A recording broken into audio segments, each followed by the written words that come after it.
മേഘ കൂടി നമ്മളോടൊപ്പം ചേരുന്നുണ്ട്. മേഘ, വനമന്ത്രി നേരത്തെ പറഞ്ഞൊരു വിദഗ്ധ സമിതി വരുന്നു, അവർക്ക് ഈ കാര്യങ്ങളൊക്കെ പരിശോധിക്കും.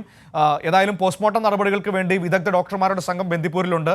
കേരളത്തിൻ്റെയും കർണാടകത്തിൻ്റെയും ഈ ഡോക്ടർമാർ ചേർന്ന് പോസ്റ്റ്മോർട്ടം നടപടികളിലേക്ക് കടക്കുമെന്നാണ്.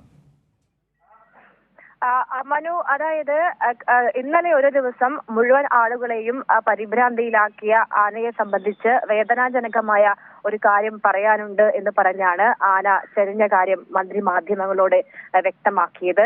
കർണാടക സർക്കാരാണ് കേരളത്തെ ഈ വിവരം അറിയിച്ചത്. അത് അത്യന്തം വേദനയുണ്ടാക്കുന്നു. പോസ്റ്റ്മോർട്ടം നടത്തി എന്താണ് മരണകാരണമെന്ന് കണ്ടെത്തും.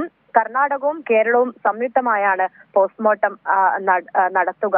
അതിനൊപ്പം മന്ത്രി മുൻപോട്ട് വെച്ച കാര്യം, എല്ലാ കാര്യങ്ങളും, അതായത് ഇന്നലെ ആനയെ കണ്ടതു മുതൽ എല്ലാ കാര്യങ്ങളും നടന്നത് സുതാര്യമായാണ്. ആദ്യം പരമ്പരാഗതമായ രീതിയിൽ കുങ്കിയാനകളെ ഉപയോഗിച്ചുകൊണ്ട് ആനയെ മാറ്റാനുള്ള ശ്രമമാണ് നടത്തിയത്. എന്നാൽ അത് വിജയകരമായിരുന്നില്ല. അതിന് പിന്നീടാണ് മയക്കുവെടി വെക്കണോ എന്ന കാര്യത്തിൽ ഏറെ ആശങ്കയുണ്ടായിരുന്നു.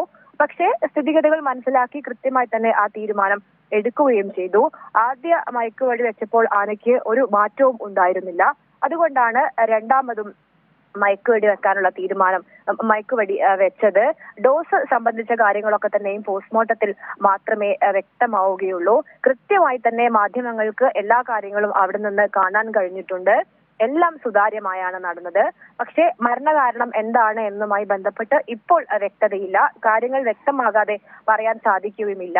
പക്ഷേ ഏതെങ്കിലും തരത്തിൽ വീഴ്ച എന്തെങ്കിലും ഉണ്ടോ എന്നത് ഉൾപ്പെടെയുള്ള കാര്യങ്ങൾ 5 അംഗ സമിതിയെ വെച്ച് അന്വേഷിക്കും. 5 അംഗ സമിതി അന്വേഷിക്കണം എന്നതാണ് വിചാരിച്ചിരിക്കുന്നത്. അത് മുഖ്യമന്ത്രിയെ അറിയിക്കും. അതിനുശേഷമായിരിക്കും അന്തിമ തീരുമാനം ഉണ്ടാവുക എന്നും മന്ത്രി വ്യക്തമാക്കിയിട്ടുണ്ട്.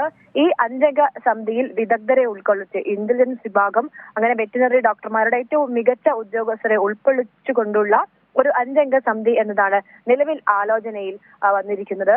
ഏതായാലും അത് 5 അംഗ സമിതി കാര്യങ്ങളൊക്കെ തന്നെയും അന്വേഷിക്കും എന്നും മന്ത്രി വ്യക്തമാക്കിയിട്ടുണ്ട്. വളരെ വേദനയിൽ കൂടെയാണ് മന്ത്രി കാര്യങ്ങളൊക്കെ തന്നെയും പറഞ്ഞത്. കൃത്യമായി വിദഗ്ധ പരിശോധന നടത്തിയതിനു ശേഷം ആനയെ പുറത്തേക്ക് കാട്ടിലേക്ക് അയക്കാം എന്നതായിരുന്നു തീരുമാനം എടുത്തിരുന്നത് എന്ന് മനസ്സിലാക്കുന്നു. പക്ഷെ അതിനു മുമ്പേ തന്നെ ഈ ആന ചെരിഞ്ഞു എന്ന വിവരമാണ് ഈ കർണാടക സർക്കാർ അറിയിച്ചത് എന്നും മന്ത്രി വ്യക്തമാക്കിയിട്ടുണ്ട്. ഏതായാലും വിശദമായി തന്നെ ഈ കാര്യങ്ങൾ പോസ്റ്റ്മോർട്ടം റിപ്പോർട്ടിന് ശേഷം പരിശോധിക്കുമെന്നും മന്ത്രി അറിയിച്ചിട്ടുണ്ട്. മനു, ശരി. മേഘയാണ് വനമന്ത്രി നേരത്തെ വിശദീകരിച്ച കാര്യങ്ങളുടെ പൂർണ്ണമായ വിവരം നമുക്ക് നൽകിയത്.